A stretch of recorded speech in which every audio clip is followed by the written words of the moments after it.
私の名前は吉田メルカリ。100年後から来たの。100年後？でも吉田勝子と同じ顔じゃないか。ああ、これね。私のおばあちゃん。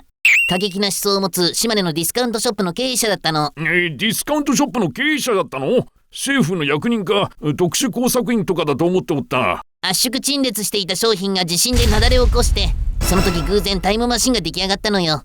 それであなたを説得することを思いついたみたい。そうだったのか。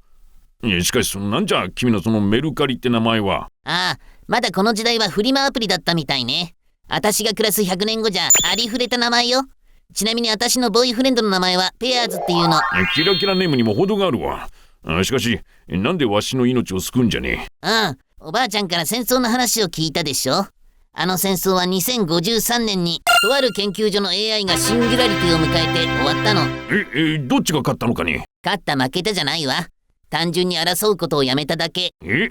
研究所のメンバーはその AI に名前をつけたわ。ペイペイって。他にいい名前なかったのかね。ペイペイは予想以上に早く自己進化を遂げて、あっという間に人類が抱える様々な問題に的確な答えを出していったの。それと同時に研究者たちは考えたわけ。これを一部の人間のみが独占するのは人類にとって大きな損失だって。そこでペイペイをオープンソース化したの。オープンソース？ペイペイのプログラムをネットに公開して誰でも利用できるようにしたってこと。そうなの？そしたら全てが変わったわ。ペイペイに国家の運営が任されて、スキャンダルで国会が空転することもなく、政治は的確で公平な判断を瞬時に下し、公共事業も無駄がない。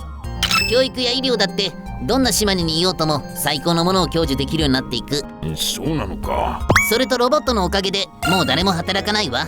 だから私の時代にはお金っていう考えはなくって、欲しいものは何でも手に入るし、住みたい場所ならどこでも住める時代なの。ちなみに100年後の日本は豊かな歴史と文化、そして美味しいものがたくさんある温暖な国だって大人気の国になってるわ。日本は大人気になるのか。しかし資本主義はなくなるのかね。そうよ。資本主義なんて喧嘩のもと。そもそも仕組みとしては不公平すぎるのよ。しかし随分大胆なことを思いつくね。そうかしら。全ての人に生活に必要なお金を配るベーシックインカムっていう考え方は2019年の頃でもあったのよ。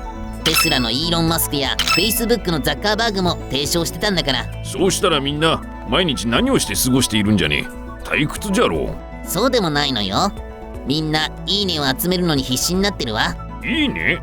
この時代にもいるでしょ。 SNS でいいねを集めることに夢中になっている若者が。私たちの時代はいいねの数がその人の人生を左右する時代なの。いいねに振り回されておるのか。そうじゃない。あなたたちの時代はお勉強ができるかどうか偏差値で数値化して、それで人生が決まっていたじゃない。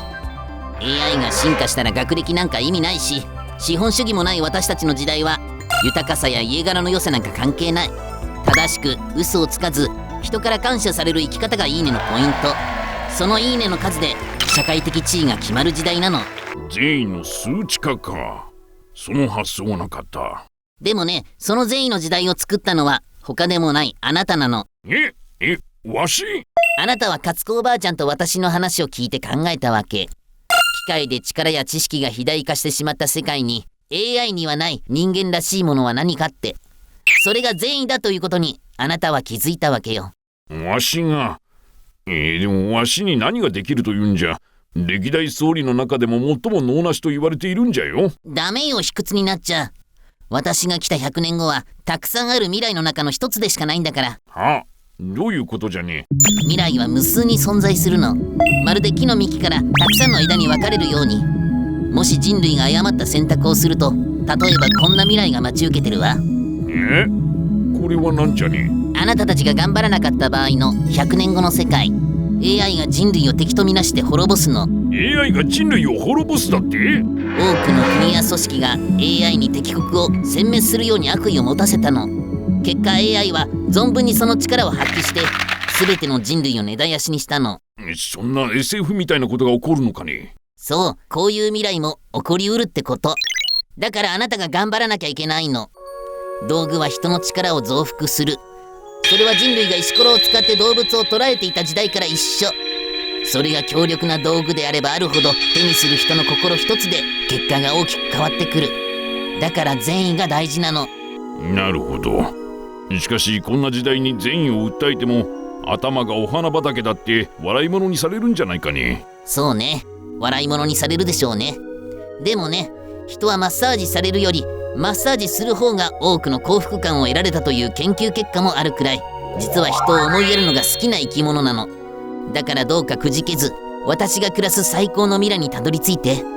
さもないとこんな世界や鷹の爪が国民的アニメになる世界が待ち受けてるわ。鷹の爪が国民的アニメになるのはいいじゃないか。じゃあそろそろ私は帰る。ちょっと待ってくれ。勝子はどうするんじゃ。ああ、途中で2050年に戻しておくわ。ご迷惑おかけしました。